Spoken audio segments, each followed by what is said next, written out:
प्रभु चरणों में वंदन करते हुए मैं प्रशांत सोलंकी स्वागत करता हूं आप सबका आपके अपने परिवार रैंकर्स गुरुकुल पर। तो कैसे हैं आप सब? उम्मीद करता हूं अच्छे होंगे और अच्छे होने भी चाहिए, क्योंकि आ चुका है सीपीओ का नोटिफिकेशन। एसएससी के एग्जाम्स का प्रोसेस फाइनली दोबारा से शुरू हो चुका है और अब धड़ाधड़ एग्जाम आपके आने वाले हैं।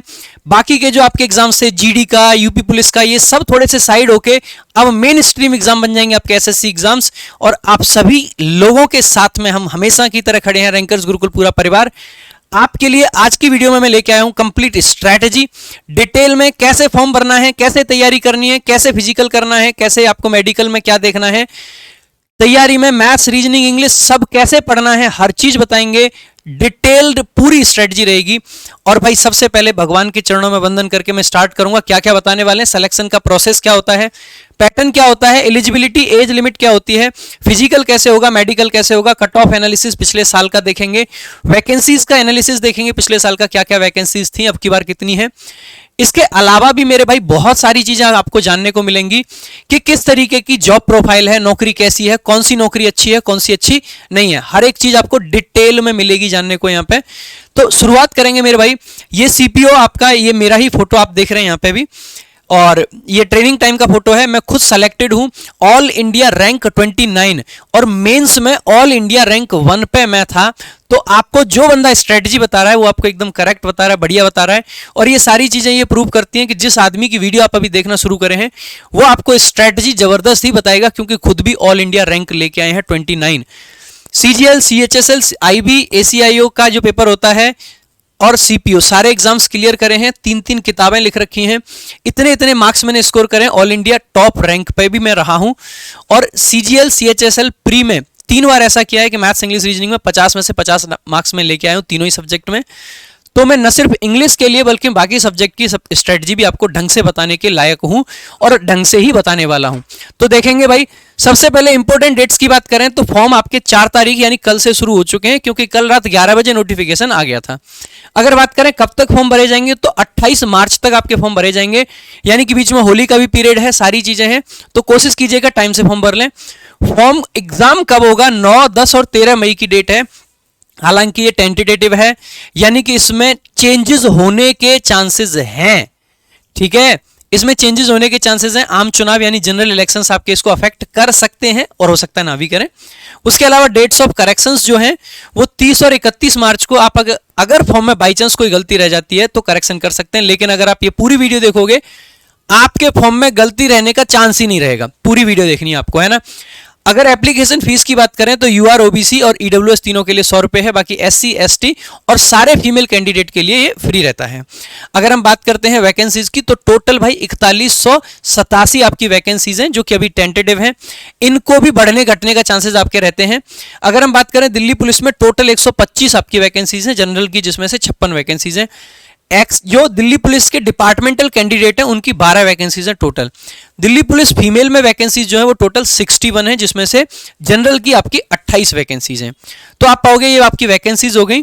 तो 125 ए और 61 ए, और इसके अलावा 4000 वैकेंसीज आपकी यहां पे भी दे रखी हैं, जिसमें कि आप देखोगे सीआईएसएफ, जो कि एक बहुत ही बेहतरीन नौकरी है, क्योंकि सीआईएसएफ और दिल्ली पुलिस, सीपीओ में सबसे ज्यादा कट ऑफ हमेशा से दिल्ली पुलिस की जाती रही है, क्योंकि दिल्ली पुलिस एक बहुत ही प्रेस्टिजियस जॉब है।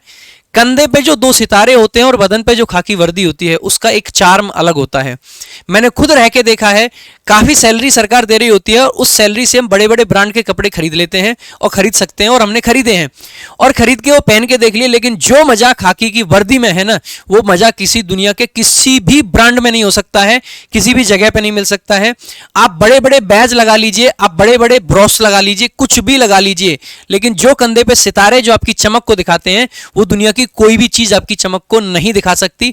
तो सितारों की चमक ही मेरे भाई अलग है। और अगर सितारों की चमक आपको चाहिए, जैसे जैसे मैं बताऊं वैसे वैसे पढ़ते जाओगे, गारंटी के साथ में सिलेक्शन होगा, 101% सिलेक्शन होगा। आप देखोगे कि दिल्ली पुलिस के बाद में जो सेकंड नंबर पे प्रेफरेंस जाती है सीपीओ में ज्यादातर लोगों की, वो होती है सीआईएसएफ, क्योंकि सीआईएसएफ में आपको चांस मिलता है बड़े शहर में रह के नौकरी करने का, क्योंकि सीआईएसएफ आपकी सेंट्रल इंडस्ट्रियल जो पुलिस होती है उसके लिए हम यूज कर रहे होते हैं, ठीक है। तो इंडस्ट्रियल एरिया के लिए आपके लिए ये होती है फोर्स आपकी। तो इंडस्ट्रियल एरिया कहाँ होते हैं? शहरों में होते हैं। दिल्ली में मेट्रो है, एयरपोर्ट है, वहां पे सीआईएसएफ लगती है, बड़ी बड़ी इंडस्ट्री में सीआईएसएफ लगती है। तो सीआईएसएफ को बहुत सारे लोग पसंद करते हैं और सीआईएसएफ में 1597 वैकेंसीज हैं, जो कि अपने आप में बहुत बड़ा नंबर है। आप हमेशा पाओगे कि जनरली पिछले साल का अगर सीपीओ का देखें तो टोटल 1800 के करीब वैकेंसीज थी। अब की बार टोटल भाई आपकी 4200 के करीब वैकेंसीज हैं। तो बहुत डिफरेंस आ गया, डबल से भी ज्यादा वैकेंसीज हैं। तो अच्छी वैकेंसीज कहूंगा मैं, इनको खराब नहीं, क्योंकि सीपीओ में इतना ही आता है लगभग। तो वैकेंसीज काफी अच्छी हैं। सीआरपीएफ में भी वैकेंसीज हमेशा की तरह ठीक आई हैं, 1172 वैकेंसीज हैं सीआरपीएफ में। हालांकि इसको बहुत कम लोग प्रेफर करते हैं, सबसे लास्ट में इसकी कट ऑफ रहती है। बीएसएफ में भी 892 बहुत होती हैं अपने आप में। तो काफी वैकेंसीज हैं, अब की बार ठीक ठाक वैकेंसीज हैं। अगर हम आगे देखें तो स्कीम ऑफ एग्जामिनेशन क्या है, यानी कि पेपर कैसे होता है। पेपर भाई आपका ये 4 चरणों में होता है। पहले चरण में आपका एक कंप्यूटर बेस्ड एग्जामिनेशन होगा, जिसमें 200 क्वेश्चंस आएंगे, 200 नंबर का होगा। जो लोग इसको क्लियर करेंगे वो दूसरे चरण यानी कि फिजिकल और आपका जो फिजिकल स्टैंडर्ड टेस्ट और एफिशिएंसी टेस्ट पीईटी और पीएसटी होते हैं। यहां पे आपका सबसे पहले 1600 मीटर की रनिंग होती है, 100 मीटर का फिर स्प्रिंट होता है। 1600 मीटर आपको 6.5 मिनट में निकालनी है, मेल के लिए बता रहा हूं। 100 मीटर आपके लिए 16 सेकंड का टाइम होता है। उसके बाद में आपकी लॉन्ग जंप होती है, हाई जंप होती है और आपका शॉर्ट पुट यानी गोला फेंकना होता है। जो लोग इसको क्लियर करके जाते हैं फिर उनकी हाइट देखी जाती है और उनकी चेस्ट देखी जाती है। चेस्ट 80 बिना फुलाए और फुलाने के बाद में 85, हाइट आपकी 170 सेंटीमीटर मांगी जाती है। जो लोग इसको क्लियर कर जाते हैं वो पहुंच जाते हैं अपने तीसरे चरण पे, और तीसरे चरण में आपका होता है मेंस का एग्जामिनेशन, जो कि अगेन ऑनलाइन एग्जाम होता है, कंप्यूटर बेस्ड। इसमें 200 क्वेश्चन, 200 के 200 इंग्लिश के होते हैं, 2 घंटे का समय होता है। और जो इसमें भी बढ़िया मार्क्स लाते हैं और क्लियर करके जाते हैं आगे, उनका होता है मेडिकल एग्जामिनेशन। मेडिकल सामान्यतः लिया जाता है आपका आईटीबीपी, बीएसएफ, सीआरपीएफ, ऐसे जो पैरामिलिट्री हमारे हैं उनके द्वारा। और मेडिकल थोड़ा सा आपका टफ रहता है। मेडिकल के बारे में डिटेल्ड जानकारी आपको आगे मिलने वाली है इसी वीडियो के अंदर। इसके अलावा मेडिकल पे मैंने एक सेपरेट वीडियो भी बनाई है, कैसे कैसे होता है, क्या क्या आपको ध्यान रखना चाहिए। वो वीडियो रैंकर्स गुरुकुल पे अवेलेबल है, आप उसको जाके देख सकते हैं। अगर हम बात करते हैं सबसे पहले कंप्यूटर बेस्ड एग्जामिनेशन की, 4 सब्जेक्ट आपके होते हैं, reasoning, GK, GS, maths, English. Section कोई अलग नहीं होता है, आप किसी भी ऑर्डर में अटेम्प्ट कर सकते हैं। आप चाहें तो पहले रीजनिंग करिए, मैथ्स करिए, इंग्लिश करिए, जीके, जीएस करिए। इट्स अप टू यू कि आप कैसे करना चाहते हैं। हर सेक्शन में 50 के 50 क्वेश्चन होते हैं आपके, और 50 के 50 नंबर होते हैं, यानी एक क्वेश्चन 1 नंबर, और एक क्वेश्चन गलत होने पे आपके 0.25 यानी कि 1/4 नंबर काट लिए जाते हैं। नेगेटिव मार्किंग है। टीयर 2 में 200 क्वेश्चन होते हैं, 200 के 200 इंग्लिश के होते हैं और 200 ही नंबर होते हैं। 2 घंटे का समय यहां भी है, यहां भी है, यानी कि आपको इंग्लिश पे बहुत पकड़ चाहिए। टोटल आप देखोगे 200 200 400, 400 में से 250 नंबर अकेले इंग्लिश लाती है। और भाई उन 250 में से 240 प्लस अगर आप ले आए तो समझ जाइएगा, या फिर आप 235 प्लस भी ले आए तो आपका दिल्ली पुलिस पक्का है। बस कंधे पे 2 सितारे और वर्दी सिलवाने डाल दीजिएगा अगर आप इतना लाने का मादा रखते हैं, और इतना लाना अगर आप चाहते हैं। और आपको बेशक आज इंग्लिश कमजोर है, जिन भाइयों की इंग्लिश अच्छी है वो तो दिल्ली पुलिस में पक्का सिलेक्शन ले ही लेंगे, जिनकी खराब है वो भी दिल्ली पुलिस में सिलेक्शन ले सकते हैं। बस जो जो बातें जैसे जैसे बताऊं वैसे वैसे करते जाओगे, गारंटी के साथ में सिलेक्शन दिलाएंगे। और जिसकी इंग्लिश अच्छी हो गई वो आज सीपीओ निकालेगा, कल सीजीएल निकालेगा, परसों सीडीएस भी निकालेगा। हर एग्जाम आपका क्लियर होते जाएगा। इंग्लिश की तो वैल्यू ही इतनी है। तो सबसे पहले मेरे भाई थोड़ी सी स्ट्रेटजी की बात कर लेता हूं। स्ट्रेटजी में सारे सब्जेक्ट की बात करूंगा। पहली बात यह है, क्योंकि पेपर आपका कब है? पेपर है आपका भाई बहुत जल्द। जल्द क्यों है सर जी? क्योंकि अभी चल रहा है जी मार्च, 10 मार्च के करीब का लगभग टाइम हो गया। अब आप देखोगे कि अप्रैल 1 और आपका मई में ही एग्जाम है, 2 महीने का टाइम है, लगभग 60 से 65 दिन आपके पास में है। इन दिन को एक एक दिन को ऐसे यूटिलाइज करना है। होली छोड़नी पड़े छोड़ देंगे, होली हर साल आती है। जो छोड़ना पड़े, अगर घर में शादी है छोड़ देंगे, कोई दिक्कत नहीं है। आपको बताता हूं, मेरा 2017 में पेपर था, लेकिन मेरे 16 में मेरे घर में मेरी बहन की शादी थी। 20 फरवरी को उनकी सगाई थी जो बहन की मेरे, और मैं 19 फरवरी की रात को घर पहुंचा था, और 24 फरवरी को मतलब मेरे बहन की जो बारात थी वो थी, और मैं 25 फरवरी को मैंने मुखर्जी नगर आके क्लास ली थी। इस प्रकार की डेडिकेशन चाहिए होती है, तब जाके सिलेक्शन होता है। और अगर इस प्रकार की डेडिकेशन दिखाने को आप तैयार हैं, मैंने 2017 में रक्षाबंधन मुखर्जी नगर में रह के मनाया, मैंने 2017 में दिवाली मुखर्जी नगर में रह के मनाई। अगर आप छोड़ने को तैयार नहीं है तो आपको कुछ मिलेगा भी नहीं, और अगर आप छोड़ने को तैयार हैं तो दुनिया की कोई ताकत आपको सफल होने से नहीं रोक सकती। तो सबसे पहले आपसे मुझे चाहिए कि आप डिटरमिन्ड हैं, आप 4 खुशियां छोटी मोटी छोड़ के बड़ी खुशी के लिए काम कर सकते हैं। दूसरी चीज, टाइम बहुत लिमिटेड है, एक एक दिन को यूटिलाइज करें, प्रॉपर 60 के 60 दिन की। आज बैठे पूरी स्ट्रेटजी बनाए, इस दिन ये करना है, मतलब करना है, चाहे धरती उलट पुलट हो जाए, बीच में एक एक 2 दिन का गैप ले लें, लेकिन डेली का डेली एक शेड्यूल बना लें कि इस दिन ये, इस दिन ये, इस दिन ये, और डेली टिक करते जाएं। कैलेंडर पे आज से ही मार्क करना शुरू कर दें। कैलेंडर टांग लें घर में, मोबाइल में नहीं, कैलेंडर टांग के, और प्रॉपर ये डेट गई, डी डे बना लीजिएगा भाई साहब 9 मई को, ठीक है। 9 मई बहुत बड़ा दिन होगा, ठीक है। अगर बात करते हैं और स्ट्रेटजी की, तो सबसे पहले मेरे भाई 4 सब्जेक्ट हैं, चारों सब्जेक्ट को लेके चलना पड़ेगा प्री तक। उसके बाद में आप इंग्लिश संभालेंगे, लेकिन इंग्लिश पहले भी नहीं छोड़नी है, क्योंकि 50 नंबर वहां भी हैं। मैथ्स पे या रीजनिंग पे ही एक्सेसिव फोकस नहीं करना है। इंग्लिश प्री में भी है और अच्छी आती है, तो सबसे पहले चारों सब्जेक्ट को बराबर लेके चलें। रेगुलर मॉक टेस्ट लगाएं, हफ्ते में कम से कम 2 मॉक टेस्ट आज से ही शुरू कर दें। दोनों मॉक टेस्ट लगा के सिर्फ फ्री ना हो जाएं, मॉक टेस्ट लगाएं, प्रॉपर एनालिसिस। अगर मॉक टेस्ट लगाने में 2 घंटे आप लगाते हैं तो एनालिसिस में 8 घंटे लगने चाहिए आपको। कुछ लोग कहेंगे 8 घंटे क्यों खराब करने, मेरे भाई वो खराब नहीं होते हैं, वही आपका असली यूटिलाइजेशन है। जैसे जब हम कोई एग्जाम दे के आते हैं तो हम 20 चीजें सीखते हैं, अरे यार इस एग्जाम में आपकी बार ये गलती रह गई, अगली साल ये गलती नहीं करूंगा। मॉक में हम सीख ही नहीं रहे, मॉक में जस्ट हम आंसर देखते हैं, ये क्वेश्चन गलत था, सही ऐसे हो जाता है, ये क्वेश्चन गलत था, ये सही ऐसे हो जाता है। नहीं देखना है वो, हमें ये देखना है कि गलतियां क्या हुई, किस वजह से हमारे मार्क्स कटे। एक एक नंबर का एनालिसिस हमें निकालना है कि अगर मैं इस क्वेश्चन को कर लेता तो ये हो जाता है। मेरे जो क्वेश्चंस नहीं हुए वो कुछ एरिया टारगेट करना है, अगले 4 दिन मुझे बैठ के यही पढ़ना है, क्योंकि मैं यहां गड़बड़ कर रहा हूं। उन चीजों को ढंग से पूरा जब एनालाइज करेंगे तभी समझ आएंगे कि क्या पढ़ना है। आपकी पढ़ाई पूरे तरीके से अगले 60 दिन रिवॉल्व करनी चाहिए आपके मॉक टेस्ट पे। मॉक टेस्ट लगाएं, जो वीक एरिया लगे उसी पे काम करें, फिर 4 दिन के बाद फिर मॉक टेस्ट लगाएं, फिर अपना बढ़िया से एनालाइज करें, फिर जो वीक एरिया निकले फिर उस पर काम करें। डेली ऐसे करोगे, डेली डेली, आपका स्कोर अचानक से आप पाओगे कि 2 महीने के अंदर कम से कम 50 नंबर का उछाल आ सकता है, 60 नंबर का उछाल आ सकता है। डेली के हिसाब से 1 नंबर से ज्यादा का उछाल आ सकता है। अगर आप 100 नंबर आज ला रहे हो तो 160 ला सकते हो, और इसका प्री क्वालिफाइंग नहीं है मेरे भाई, मेरिट में काउंट होगा।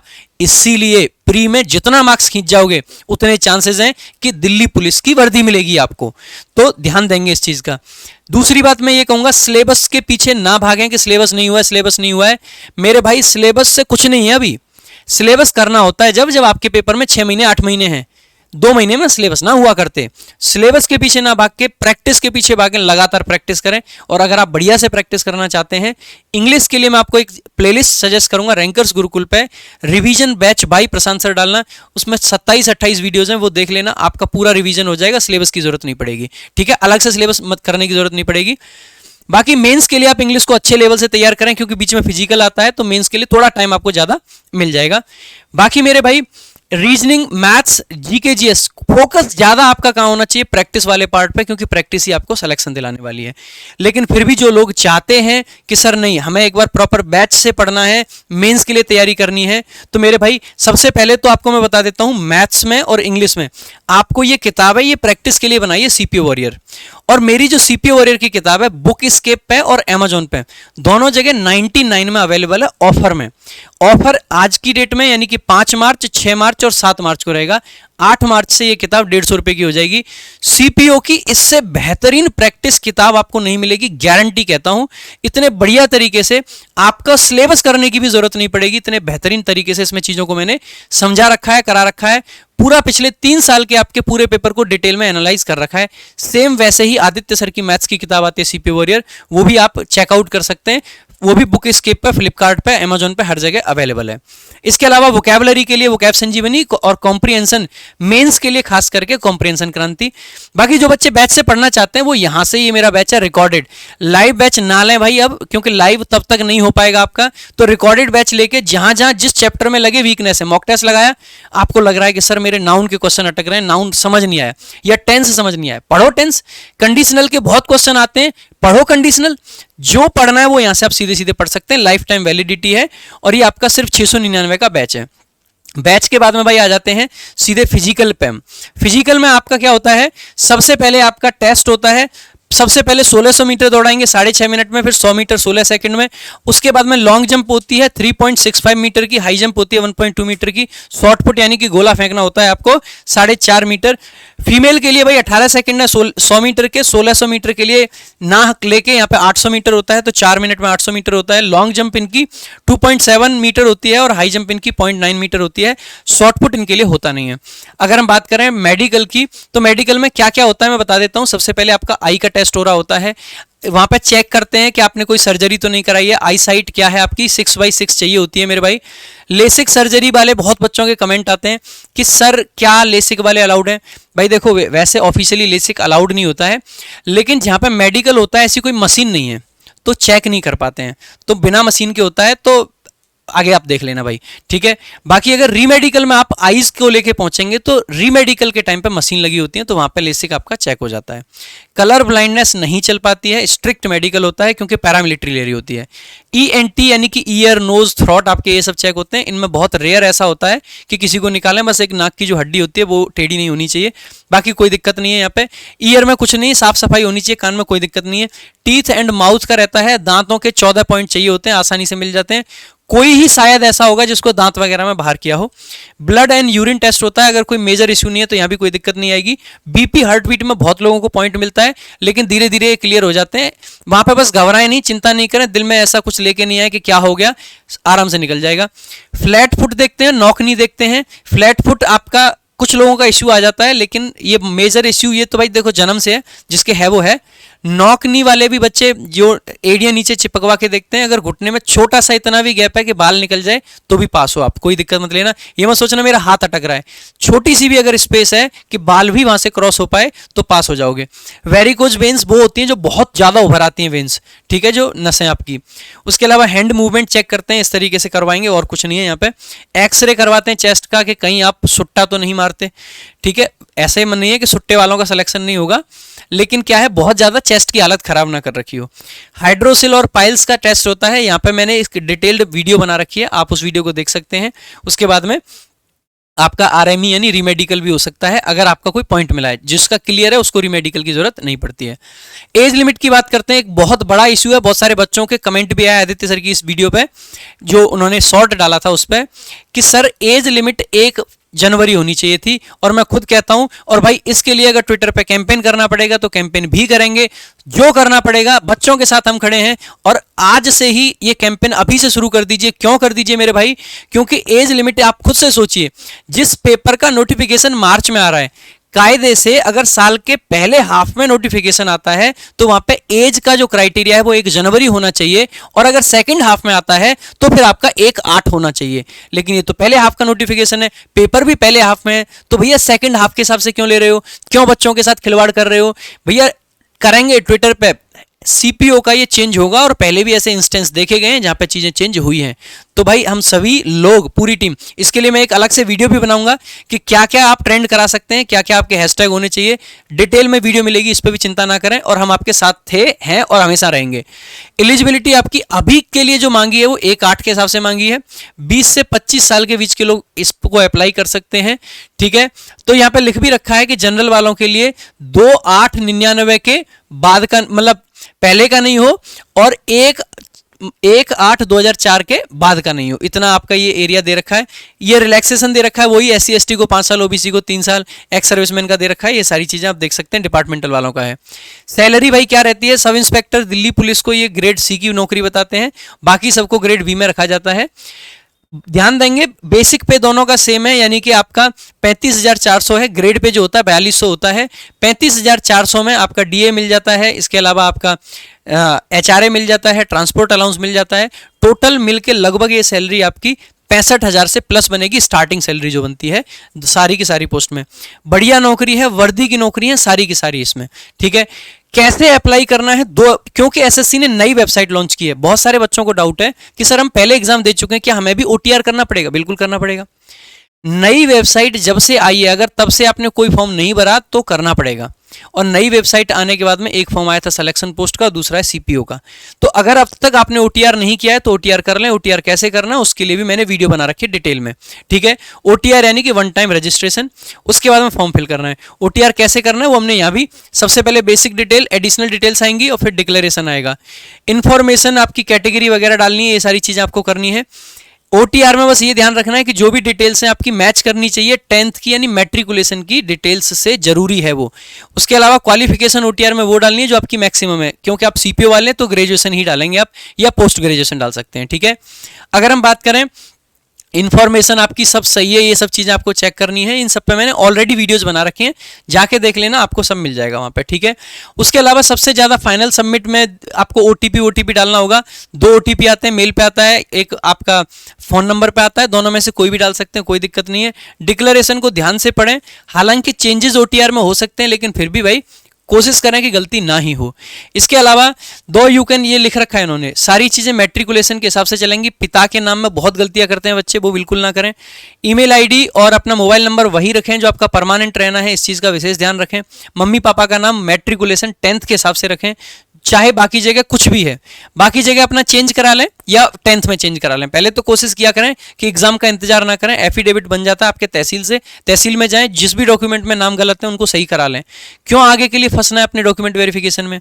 इसके अलावा एक चीज़ और बताऊंगा कि सभी जो मिनिमम क्वालिफिकेशन है सीपीओ के लिए वो ग्रेजुएशन है, ध्यान देंगे। इसके अलावा दिल्ली पुलिस में मेल के लिए एक खास रिक्वायरमेंट होती है ड्राइविंग लाइसेंस। ड्राइविंग लाइसेंस अगर आपके पास में नहीं है तो दिल्ली पुलिस मेल में आपको कंसीडर नहीं किया जाएगा, ठीक है, चाहे आपके कितने भी मार्क्स हों। सीपीओ में एनसीसी के भी मार्क्स मिल रहे होते हैं, इस पे भी मैंने आपको पहले ही बता रखा है कि एनसीसी के किस प्रकार से मार्क्स मिल रहे होते हैं, ठीक है। तो उसके अलावा भाई एक नया जो एसएससी ने शुरू कर रखा है, लाइव फोटोग्राफ आपको लेना होता है। जैसे मान लीजिए आप अपने कंप्यूटर पे या लैपटॉप पे फॉर्म फिल कर रहे हैं, वहां से लाइव का फोटोग्राफ आपको सीधा आ जाएगा अगर आपके उसमें कैमरा है। कैमरा नहीं है तो जब फोटो अपलोड करने का सीन होता है, अपलोड ना करके वहां पे क्यूआर दिखेगा, उसको मोबाइल से स्कैन करेंगे, स्कैन करके एक ऐप डाउनलोड होगा, उसमें आप अपने रजिस्ट्रेशन नंबर और पासवर्ड से लॉगिन करेंगे। जैसे ही उसमें लॉगिन करेंगे उसमें सारी डिटेल्स दिख जाएंगी कि आप कौन से फॉर्म के लिए अप्लाई कर रहे हैं। वहां पे सीपीओ वाला फॉर्म पे क्लिक करेंगे, वहां पे जैसे ही जाएंगे आप फोटो के लिए ऑप्शन आएगा, पीछे बैकग्राउंड व्हाइट रखना है, आपकी दीवार हो सकती है, कुछ भी कपड़ा भी टांग सकते हैं, कोई दिक्कत नहीं है, एक प्लेन कपड़ा व्हाइट रख लेना, कोई दिक्कत नहीं है। फोटो ऐसे लेना है कि आपके दोनों कान दिखने चाहिए, चश्मा नहीं होना चाहिए, टोपी नहीं होनी चाहिए, फालतू की स्टाइल नहीं मारनी है, सेल्फी वेल्फी नहीं लेनी है और पाउट बिल्कुल नहीं बनाना है, खासकर लड़कियों के लिए बता रहा हूँ, ठीक है, ध्यान रखेंगे। तो ये इंस्ट्रक्शंस आपके ये हैं, यहाँ पे बता भी रखा है कि कैसे कैसे फोटो आपके नहीं चल सकते। वो देखो यहाँ पे मैं दिखा देता हूँ, ये भाई अलाउड है इस टाइप का, दोनों कान दिख रहे हैं, भाई के देख रहे हो खरगोश जैसे। उसके अलावा आपका आंखें भी दोनों साफ दिखे, यानी कि चश्मा, स्पेक्टिकल्स कुछ भी अलाउड नहीं है। टेस्ट वाले चश्मे, काले वाले चश्मे, गॉगल्स जिसको एसएससी गूगल्स कह देता है, वो भी अलाउड नहीं है, ठीक है। एसएससी ने ये बता रखा है क्या क्या अलाउड नहीं है। ज़्यादा कलर नहीं करने, होली है तो रंगीन, ऐसा नहीं कि मुंह पर रंग लग रहा है और फोटो खिंचवा लिया, रिजेक्ट हो जाएगा मेरे भाई, ठीक है। आधा फोटो नहीं डालना है, ये साइड में ऐसा टेढ़े मुंह नहीं करना है, ठीक है। इसके अलावा छोटा फोटो नहीं डालना है, ऐसे अंधेरे में से बिल्कुल वो नहीं बनना है कि अंधेरा कायम रहेगा, ब्लर नहीं करना है, ब्लर नहीं करना है कि कोई पहचान ना ले मुझे।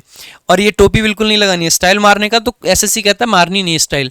उल्टा फोटो नहीं लगाना है, काला फोटो नहीं लगाना है, और ये एसएससी कहती है गूगल नहीं लगाना है, वैसे इसको गॉगल्स कहते हैं, एसएससी वाले गलत कह पाते हैं, ठीक है। इसके अलावा भाई स्कैन्ड सिग्नेचर आपके चाहिए, फॉर्मेट आपका 10 से 20 केबी के अंदर चाहिए। जो उसका डायमेंशंस है वो दे रखी है, 4 सेंटीमीटर विड्थ चाहिए और 2 सेंटीमीटर उसकी आपकी हाइट चाहिए। एप्लीकेशन का जो है वो ब्लर्ड हो जाएगा, सिग्नेचर अगर ब्लर्ड है या फोटो ब्लर्ड है तो एप्लीकेशन आपका रिजेक्ट हो जाएगा, सीधी सी बात कह रही है एसएससी। वैकेंसीज की अगर हम बात करें भाई पुराने साल में, आप देखोगे सीपीओ में आपकी 2022 में 4300 वैकेंसी थी, 22 में हर एग्जाम में वैकेंसी ज्यादा थी, सीजीएल में 37,000 थी, है ना। 23 का सीपीओ था, 1876 वैकेंसी थी, और अब की बार आपकी 4187 वैकेंसीज है टोटल। अगर हम बात करें कट ऑफ एनालिसिस 2023 की, तो भाई 23 में जो कट ऑफ आपका रहा था, लिस्ट 1 फीमेल की अगर हम बात करते हैं तो देखो यूआर का कट ऑफ आपका था 143 पे, ठीक है। अगर हम बात कर रहे हैं प्री की, मेल का जो था आपका 138 पे था, अब की बार 130 के करीब जाएगा, मैं लिख के दे रहा हूं अभी से। लिस्ट 3 जो आपका था वो डिपार्टमेंटल दिल्ली वालों का था, इनका 142 तक गया था, इसका भी ध्यान रखेंगे, ठीक है। बहुत ज्यादा इसमें जाने की जरूरत नहीं है क्योंकि अब की बार वैकेंसीज ज्यादा है तो डिफरेंस आएगा। 23 का जो इसके बाद में मेंस का पेपर हुआ, टीयर 1 और 2 की जो कट ऑफ मिला के गई है, यहां पे थोड़ा सा ध्यान देने वाली बात है, क्योंकि यूआर की कट ऑफ गई है मेरे भाई 309 पे। अगर नहीं देख पा रहे हैं तो मैं जूम कर देता हूं। यूआर की कट ऑफ गई है 309 पे, लेकिन ओबीसी की कट ऑफ गई है 247 पे। भाई साहब बहुत बड़ा एक गैप आ गया है, और सरकार आपको भी ध्यान देने की जरूरत है, क्योंकि देखो रिजर्वेशन बहुत अच्छी चीज है, लेकिन अगर कट ऑफ में इतना बड़ा गैप होगा ना, तो लोग सवाल उठाना खड़ा कर देंगे, लोग रिजर्वेशन सिस्टम पे ही सवाल खड़े कर देंगे। धीरे धीरे सरकार की ड्यूटी बनती है कि काम इस तरीके से किए जाएं कि ये जो रिजर्वेशन है, इससे हम तभी तो निकल पाएंगे कि हम जो भी अपने ओबीसी वाले भाई हैं या एससी एसटी वाले भाई हैं, इनको लिए इतना वेलफेयर कर पाएं कि धीरे धीरे ये जो गल्फ है वो खत्म हो। और गल्फ खत्म तभी तो होगा जब हमारे एजुकेशन सेम लेवल से होगी, जब सारी चीजें सेम लेवल से चलेंगी, तो कट ऑफ में इतना डिफरेंस नहीं होना चाहिए मेरे भाई, ये गलत है। 309 और 247 यार, यूआर वाले का देख के दिल टूट जाएगा। यूआर वाले भी अपने ही भाई हैं और ओबीसी वाले भी अपने भाई हैं, सब भाई भाई हैं। इसके अलावा आप देखोगे कि ईडब्ल्यूएस के भी काफी फर्क पड़ गया भाई, 265, तो यूआर वालों के साथ इतना भी गलत ना करें। इसके अलावा भाई फीमेल मतलब मेल की जो लिस्ट 2 थी, ये फीमेल की थी। अगर मेल की आप देखेंगे तो यूआर की थी 294 मेरे भाई, और ओबीसी की थी 214। यार 80 नंबर मतलब बहुत होते हैं, बहुत 80 नंबर, 214 294 बहुत फर्क पड़ जाता है, तो इतना ना होना चाहिए कभी भी। बाकी 2022 की कट ऑफ से आप देख सकते हैं, वो इसलिए मैं कह रहा हूं क्योंकि 22 में भी 4300 वैकेंसीज थी और 24 में भी आपकी 4200 वैकेंसीज हैं, तो यहाँ पे आप मैच कर सकते हैं, लगभग कट ऑफ इतनी ही जाएगी। तो यहाँ पे यूआर की जो लिस्ट फीमेल की थी वो 126 थी, और जो यूआर की मेल की थी वो 115 थी। इतनी ही जाएगी मेरे भाई, ज्यादा नहीं जाएगी। 120-25 तक जा सकती है, 30 तक मैक्सिमम। बाकी कट ऑफ से नहीं लेना देना, 160 नंबर लाने आपको। इसके अलावा जो टीयर 1+2 की थी, देखो अभी 23 का फाइनल रिजल्ट नहीं आया, इसकी इसीलिए बताई नहीं हमने, लेकिन जो दोनों का मिला के थी, वहां पे आप यहां देखोगे मेल कैटेगरी में जो यूआर है उनकी 252 थी, और जो ईडब्ल्यूएस था या जो ओबीसी था वहां पे 154 थी, यानी कि यहां पे भी डिफरेंस था। यहां पे भी 98 नंबर का डिफरेंस था ओबीसी में और यूआर में। ये सीपीओ में हर बार अलग ही सीन होता है, ठीक है। और ईडब्ल्यूएस 160 ही थी, तो काफी ज्यादा डिफरेंस था यहाँ पे भी। यहाँ भी देखोगे 288 थी और ओबीसी की 203 थी, तो बहुत बड़ा डिफरेंस हर साल ही आता है ये सीपीओ में। 2022 में भी था, 2023 में भी था, और आगे भी रहेगा। 2023 का जो फाइनल था वहां पे देखेंगे यूआर की जो मिनिमम यानी कि सीआरपीएफ की थी वो 286 थी और ओबीसी की 267 थी। यहाँ पे वो डिफरेंस थोड़ा कम हो जाता है फाइनल में, ठीक है। तो ये मिनिमम है सीआरपीएफ के लिए, और जो मैक्सिमम है वो थी 337 दिल्ली पुलिस की और आपकी 331 दिल्ली पुलिस की। इसके अलावा भाई ईडब्ल्यूएस 270 सीआरपीएफ के लिए था और 333 डीपीएसआई के लिए था। एससी एसटी की भी ये थी, ठीक है। सो ये 2022 का फाइनल रिजल्ट था। 2023 वाला अलग है, ये 22 वाला फाइनल रिजल्ट है, 23 का भी फाइनल रिजल्ट आया नहीं है। आज से उनके मेडिकल शुरू हुए हैं, 5 तारीख से आई गेस शुरू हुए हैं, आज या अभी चल रहे हैं, ये मान सकते हैं। आज है मेरे 1-2 स्टूडेंट्स का जिनके मुझे मैसेज आए थे, तो आप ये देख सकते हैं कट ऑफ का एनालिसिस आपका ये था। बाकी कुछ बच्चों के कमेंट आए थे कि सर एज लिमिट, भाई बिल्कुल एज लिमिट के लिए हम पूरे तरीके से साथ खड़े, 1-1-24 ही होना चाहिए जो आपका एज रिकॉग्निशन की जो डेट है। बाकी एक भाई का कमेंट था कि सर वेंडर टीसीएस ही होगा या कोई और होगा। मेरे भाई वेंडर आपका टीसीएस होगा या और कोई होगा अभी 100% क्लियर नहीं है, लेकिन 99% नया ही होगा। जब एसएससी कह चुका है कि 2024 के सभी एग्जाम्स के लिए वेंडर नया सेलेक्ट करेंगे, उसके लिए फॉर्म जो भी जरूरी कार्रवाई होती है वो पूरी हो गई है, जस्ट एक फाइनल सिलेक्शन बाकी है, जो कि हो सकता है कि अगले 4 से 5 दिन के अंदर आपको देखने को मिल जाए कि एसएससी का नया वेंडर ये है। एसएससी ऐसा नोटिफिकेशन निकाल सकता है, या ऐसा भी नोटिफिकेशन आ सकता है कि टीसीएस को 6 महीने का एक्सटेंशन दे दिया गया, जिसके चांसेस बहुत कम है। नहीं आएगा ऐसा कि टीसीएस को एक्सटेंशन मिले, लेकिन फिर भी नया वेंडर जो भी होगा, अगर आप बढ़िया से तैयारी करना चाहते हैं, मैंने आपको इंग्लिश वीओडी बैच बताया है, आपको मैंने एक रिवीजन के लिए प्लेलिस्ट बताई है, रिवीजन बैच बाय प्रशांत सर, वहां से आप कर सकते हैं। बाकी आपके रेगुलर रिवीजन के लिए मैं 2 वीकली मॉक टेस्ट आपको जरूर करवाऊंगा, चाहे वो मैं रैंकर्स गुरुकुल ऑफिशियल अपने चैनल पे कराऊं, या एक हमने ग्रामर के लिए चैनल अलग से बना रखा है प्रशांत सोलंकी इंग्लिश, या वहां कराऊं। दोनों में से कहीं ना कहीं आपको सीपीओ के लिए एक स्पेशल सीरीज जहां पे वीक में 2 मॉक टेस्ट आपको कराए जाएंगे, और जिसका प्रॉपर एनालिसिस करके अगले वीक के लिए टारगेट भी दिया जाएगा। मॉक कराएंगे, अगले वीक का टारगेट देंगे, मॉक कराएंगे, अगले वीक का टारगेट देंगे। इस प्रकार से आपकी अच्छे से स्ट्रेटजी पूरी करके पूरे 2 महीने में आपके पूरे सिलेबस को मैं रिवाइज करवा दूंगा, ये मेरी जिम्मेदारी है। तो सभी लोग जुड़े रहेंगे लगातार। अगर आपको ये वीडियो अच्छी लगी है तो जरूर चैनल को सब्सक्राइब करेंगे, वीडियो को शेयर करेंगे। ये मेरा इंस्टाग्राम हैंडल है इंग्लिश बाय प्रशांत सर। जो भी जानकारी मिलती रहेगी आपको यहाँ भी मैं डालता रहता हूँ। हमारे दोनों ही टेलीग्राम रैंकर्स गुरुकुल ऑफिशियल और वोकैब वंडर्स को जरूर ज्वाइन कर लें। दोनों टेलीग्राम का लिंक आपको डिस्क्रिप्शन में मिल जाएगा। बाकी अगर आपकी कोई भी क्वेरी है तो आप पूछ सकते हैं कमेंट बॉक्स में। इस वीडियो के हर कमेंट का रिप्लाई मैं पर्सनली आपको करूंगा। तो आज की इस वीडियो में रखेंगे इतना ही। कोई भी क्वेरी है आप पूछ सकते हैं। वीडियो अच्छी लगी हो तो शेयर जरूर कीजिएगा। Thank you so much. जय हिंद, जय भारत।